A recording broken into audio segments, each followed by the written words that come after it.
So, I think the question really means I need to answer the difference between travel X-ray and um, mobile X-ray. So I'm a travel X-ray tech, and that means that I'm part of a workforce that is willing to travel to go help facilities in dire need of an X-ray tech. That doesn't mean you're the only one when you go. It's just they need a role and they need it filled. Um, a lot of times there's like an odd amount of X-ray techs when you go, and you're like, "Are you guys really need me that bad?" It's kind of nice. Other times you're like, "I see why you needed me," but that's travel X-ray tech. So for that, you just bring equipment and tools, your toothbrush, the other comforts, you know.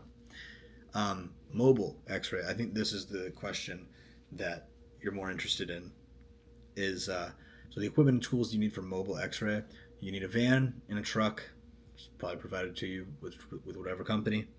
Um, and then there's mobile X-ray equipment, different from portable X-ray equipment in a hospital. A portable X-ray machine in a hospital is pretty capable. It weighs 1,200 pounds or more, and that's the little cart thing that you see. The X-ray tech come to the room. Hey, I'm here for X-ray. Blah blah blah. Those are not even those are not feasible to bring with you. So there's mobile X-ray equipment, and that is, you know, basically a you know X-ray tube, usually in a vacuum tube, cathode, anode end. I could go into the production of X-ray, but I'm sure I'm going to make a video on that eventually. But it produces X-rays and it shoots them in a uniform enough manner to create an image with an image receptor. There's two big parts of the X-ray machine are the tube and the board, the receptor. You shoot the photons through your patient. On the other side, it hits a board.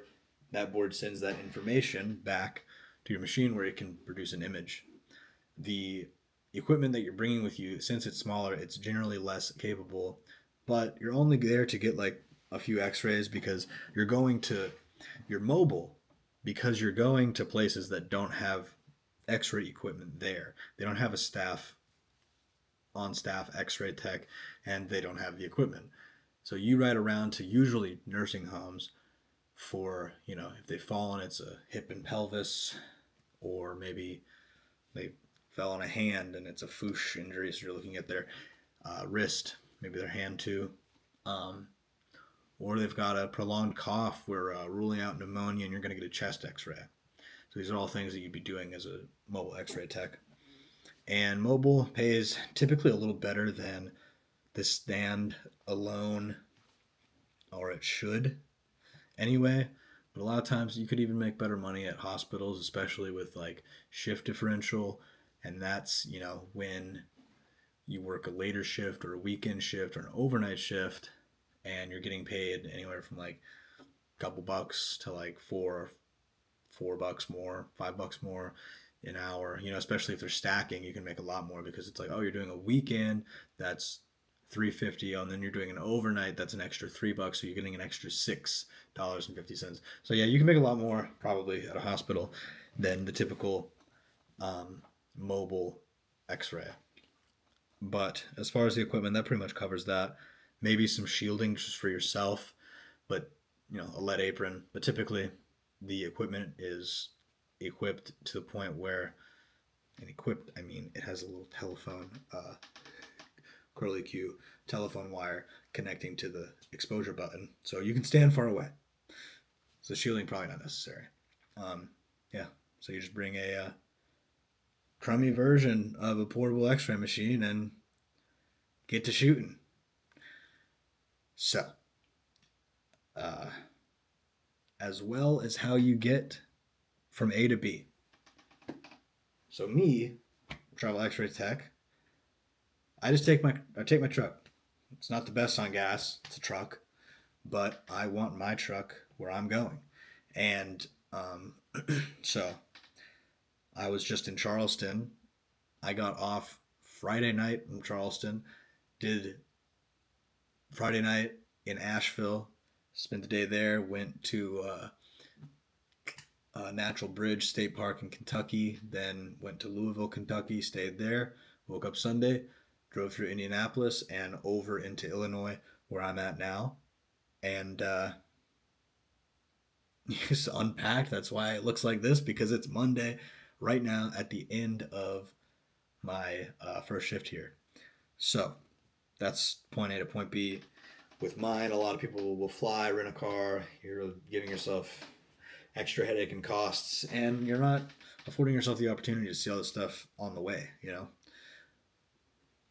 It's not about the destination, man. It's the journey, you know?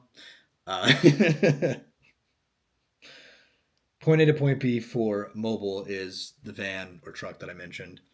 And you're just going all over like one city, by the way. It's just right there. Yeah, I think that pretty much covers it, you know?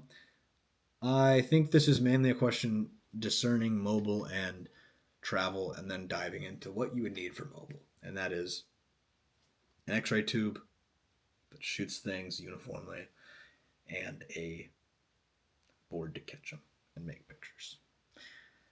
And I can get a little more into what that equipment does and how it works and the thermionic emission producing an electron cloud and then the flow of electrons across the electron tube to slamming into the tungsten target to create X-ray photons that then shoot down out of the tube and become X-ray photons that will fly through your patient and into your X-ray board. I could get into that. That's another video.